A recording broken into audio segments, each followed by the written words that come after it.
बिस्मिल्लाहिर्रहमानिर्रहीम। अस्सलाम वालेकुम। ब्रेन ट्यूमर की इन अलामात से होशियार रहना चाहिए।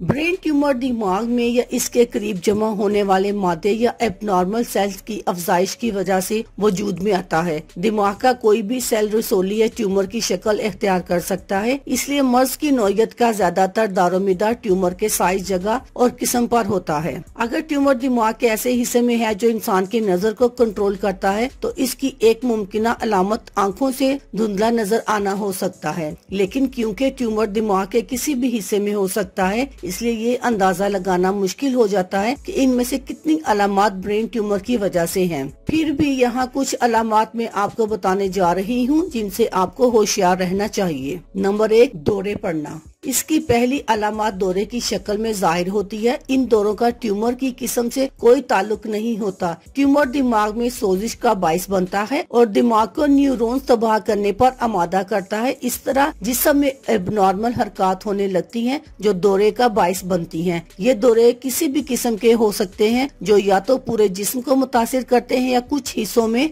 झटकों की सूरत पैदा कर सकते हैं। नंबर 2, सर में मुस्तकिल दर्द। सिर्फ सर में दर्द होना ही ब्रेन ट्यूमर की पहली अलामत नहीं होता, बल्कि अगर आपके सर में मुस्तकिल दर्द है जो किसी तरह भी खत्म ना हो तो मुहतात होना चाहिए। ब्रेन ट्यूमर की वजह से होने वाला दर्द ऐसा होता है जो वक्त के साथ साथ शिद्दत इख्तियार करता जाता है। याद रखिए, कोई भी खास तरह का सर दर्द ट्यूमर की निशानदही नहीं करता, लेकिन जरूरत इस बात की है कि ऐसे दर्द पर जरूर तवज्जो दी जाए जो हर तरह के इलाज के बावजूद खत्म ना हो। नंबर 3, अंधापन या बहरापन का शिकार होना। ब्रेन ट्यूमर की वजह से आंखों के सामने धुंधलापन या नजर की कमजोरी भी हो सकती है, इसलिए जरूरी होगा कि जल्दी जल्दी आंखों का मुआयना कराया जाए ताकि इन अलामात में इजाफे का पता चल सके। इसी तरह अगर आपको कान बचते हुए महसूस हो या ये लगे कि आपको कम सुनाई दे रहा है या बहरापन बढ़ता जा रहा है तो भी यह ब्रेन ट्यूमर की मुमकिन अलामात में से एक अलामत हो सकती है।